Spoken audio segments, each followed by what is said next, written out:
तुमने कई बार अपने बाबा से, अपने पिताजी से ये बात जरूर सुनी होगी कि पहले के जमाने में जो लोग सिर्फ 10वीं पास होते थे उनकी बुद्धि बहुत तेज होती थी, उनकी मेमोरी पावर बहुत मजबूत होती थी। और ये बात बिल्कुल सही है। तुमने घर परिवार में भी ऐसे बुजुर्ग देखे होंगे जो सिर्फ 10वीं या 12वीं पास हैं, लेकिन आज भी इतनी बातें याद रखते हैं कि देखकर आश्चर्य हो जाता है। लेकिन वहीं आज के बहुत से स्टूडेंट्स के साथ क्या होता है, तुम कोई भी टॉपिक याद करते हो, कोई भी चैप्टर याद करते हो, 2 दिन 3 दिन 4 दिन बाद वह चीज दिमाग से गायब। तो ऐसा तुम्हारे साथ क्यों होता है और पहले के लोगों के साथ ऐसा क्यों नहीं होता था?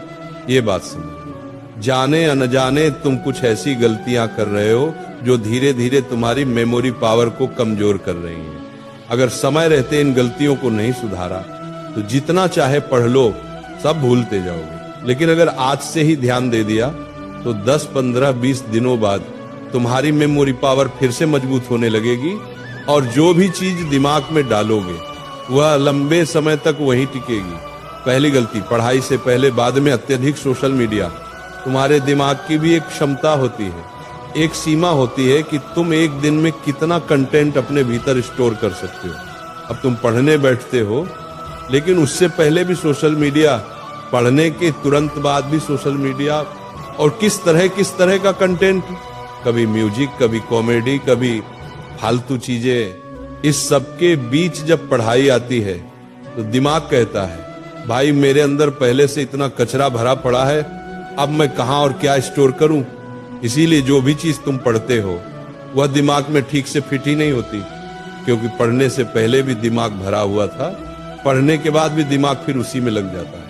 इसलिए याद रखो, पढ़ाई से पहले सोशल मीडिया कभी मत इस्तेमाल करो।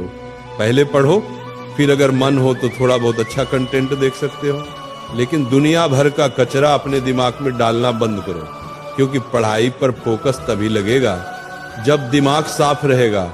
दूसरी गलती, सिर्फ रटकर पढ़ना, लिखकर अभ्यास न करना। बच्चों, बहुत से स्टूडेंट्स आलस की वजह से सवालों को लिखकर नहीं पढ़ते, बस एक बार रट लेते हैं, फिर कॉपी बंद और मान लेते हैं कि अब याद हो गया। लेकिन ऐसा होता नहीं है। जब दिमाग पहले से सोशल मीडिया से भरा है, फालतू चीजों से भरा है, उसी हालत में अगर तुम सिर्फ रटकर पढ़ोगे तो वह चीज दिमाग में टिकेगी ही नहीं। इसका इलाज है लिखकर पढ़ना। जो भी टॉपिक पढ़ रहे हो उसे विजुअल बनाकर पढ़ो, लिखकर पढ़ो।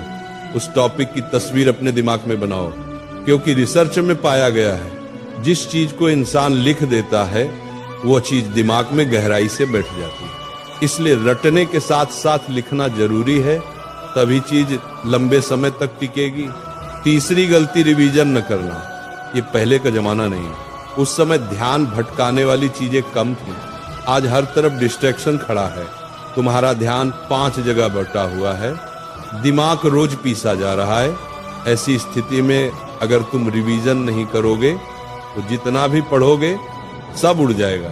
एक बार पढ़कर छोड़ दिया तो समझ लो 3-4 दिन में सब निकल जाएगा। इसलिए रिवीजन करते रहो, लिखकर रिवीजन करो। समय समय पर पूरा चैप्टर दोबारा पढ़ो, क्योंकि रिवीजन से दिमाग में पढ़ाई का रास्ता पक्का हो जाता है। और एग्जाम के समय सिर्फ 5 मिनट जो देखोगे वह पूरा चैप्टर तुम्हारे दिमाग में खुल जाएगा। यह ज्ञान अगर आज से अपनाया तो आने वाले कुछ ही दिनों में तुम अपने भीतर एक नई ऊर्जा महसूस करोगे। अगर तुम्हारे साथ यह समस्या होती है कि तुम पढ़ते हो, बहुत पढ़ते हो, लेकिन याद नहीं रहता, तो आज से ही ये 3 गलतियां छोड़ दो। सोशल मीडिया का अत्यधिक उपयोग बंद करो, लिखकर अभ्यास करो और समय समय पर रिवीजन करते रहो। तुम्हारा दिमाग मजबूत है, बस उसे सही दिशा चाहिए, सही आदत चाहिए, थोड़ी सावधानी चाहिए। मेरा आशीर्वाद तुम्हारे साथ है। ईश्वर तुम्हें बुद्धि दे, शक्ति दे और तुम्हारी मेहनत सफल करे। भगवान तुम्हारा कल्याण करे। प्रेम और आशीर्वाद सहित सदा उन्नति करो, आगे बढ़ो।